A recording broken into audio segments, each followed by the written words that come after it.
Hello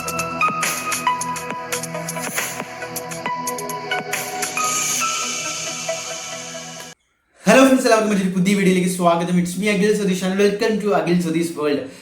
നിങ്ങളുടെ മുന്നിലേക്ക്, അതായത് +1 വിദ്യാർത്ഥികളുടെ മുന്നിലേക്ക് ചെറിയ ചില കാര്യങ്ങൾ, വളരെ ഇമ്പോർട്ടൻ്റ് ആയിട്ടുള്ള ചെറിയ കാര്യങ്ങൾ ഓർമ്മപ്പെടുത്തുന്നതിനാണ് ഇത്തരമൊരു വീഡിയോ.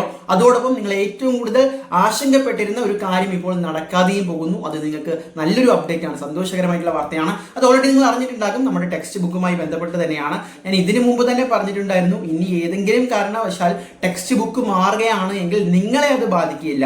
പക്ഷേ അടുത്ത വർഷത്തെ വിദ്യാർത്ഥികളെ പോലും ബാധിക്കാത്ത തരത്തിൽ ഇനി അടുത്ത അധ്യയന വർഷം 2027-28, അതായത് ഇപ്പോൾ 9ാം ക്ലാസ്സിൽ പഠിക്കുന്ന വിദ്യാർത്ഥികൾ +1 എത്തുമ്പോഴായിരിക്കും നിങ്ങളുടെ ടെക്സ്റ്റ് ബുക്ക് സിലബസ് മാറിയ NCERTയുടെ പുതിയ ടെക്സ്റ്റ് ബുക്ക് പ്രാബല്യത്തിൽ വരിക. അത് നിങ്ങളെ എങ്ങനെയൊക്കെയാണ് ഗുണകരമായി ബാധിക്കുക എന്നുള്ളത് ചിന്തിച്ചാൽ, ഒന്ന് പ്രഷർ പോകുന്നു, മറ്റൊന്ന് നിങ്ങൾക്ക് ഈ +2വിന്റെ ഇപ്പോഴത്തെ സ്റ്റഡി മെറ്റീരിയൽസും ബാക്കി കാര്യങ്ങളും എല്ലാം കംപ്ലീറ്റ് ആയിട്ട് ആക്സസ് ചെയ്തുകൊണ്ട് മുൻ ധാരണകളോടുകൂടി തന്നെ നിങ്ങൾക്ക് +2 എക്സാമും കംപ്ലീറ്റ് ചെയ്യാൻ പറ്റും. ഇനി ഇംപ്രൂവ്മെന്റുമായി ബന്ധപ്പെട്ട ഒരു പ്രതീക്ഷ നമുക്ക് വയ്ക്കാൻ കഴിയുന്ന അപ്ഡേറ്റ് എന്ന് വെച്ചാൽ, ഇനി ഭരണമാറ്റങ്ങളും അതുപോലെ പുതിയ സർക്കാരും അല്ലെങ്കിൽ ഒരു ഇലക്ഷന് ശേഷം പുതിയ വിദ്യാഭ്യാസ വകുപ്പൊക്കെ വരുമ്പോൾ വിദ്യാർത്ഥികളുടെ ആവശ്യപ്രകാരം ഇംപ്രൂവ്മെന്റുമായി ബന്ധപ്പെട്ട ഒരു മാറ്റം പ്രതീക്ഷിക്കാമോ എന്നുള്ളതാണ്. പലരും അതിൽ പോസിറ്റീവായിട്ട് തന്നെ പ്രതീക്ഷകൾ പങ്കുവെക്കുന്നുണ്ട്.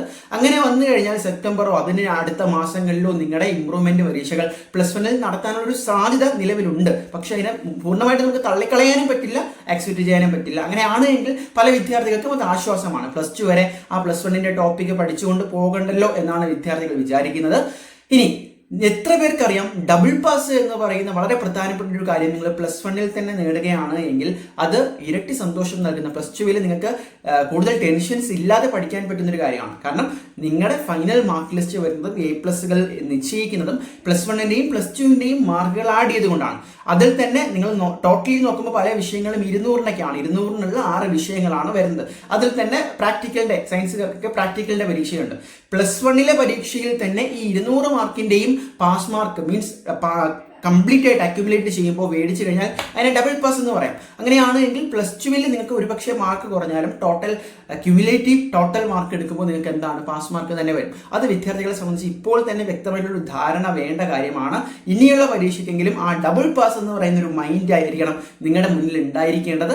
ഇതുവരെ കഴിഞ്ഞ പരീക്ഷകൾ എങ്ങനെയുണ്ടായിരുന്നു, പ്രത്യേകിച്ച് +1ൽ പല വിഷയങ്ങളും പ്രതീക്ഷിച്ചതുപോലെ തന്നെ എഴുതാൻ പറ്റി എന്ന് വിദ്യാർത്ഥികൾ പങ്കുവെക്കുകയുണ്ടായി. സോ ഏറ്റവും പുതിയ അപ്ഡേറ്റുകളുമായിട്ട് നിങ്ങളുടെ മുന്നിലേക്ക് വരാം. അതോടൊപ്പം തന്നെ +1ൽ സെപ്പറേറ്റ് ഗ്രേസ് മാർക്ക് ആഡ് ചെയ്യുന്ന കാര്യം നിങ്ങൾ മറക്കരുത്. അർഹതയുള്ള എല്ലാവരും അതാത് ഇൻസ്റ്റിറ്റ്യൂഷൻസുമായി ബന്ധപ്പെട്ട്, അതോറിറ്റിയുമായി ബന്ധപ്പെട്ട സർട്ടിഫിക്കറ്റുകൾ ഉൾപ്പെടെ ഹാജരാക്കിക്കൊണ്ട് ആ ഗ്രേസ് മാർക്കുകൾ നേടിയെടുക്കുക. വലിയ ആശ്വാസമായിരിക്കും നിങ്ങളുടെ ടോട്ടൽ മാർക്കിൽ അത് നൽകാൻ പോകുന്നത്. മറ്റൊരു വീഡിയോ ആയിട്ട് കാണാം. നിർത്തുന്നു. ബൈ.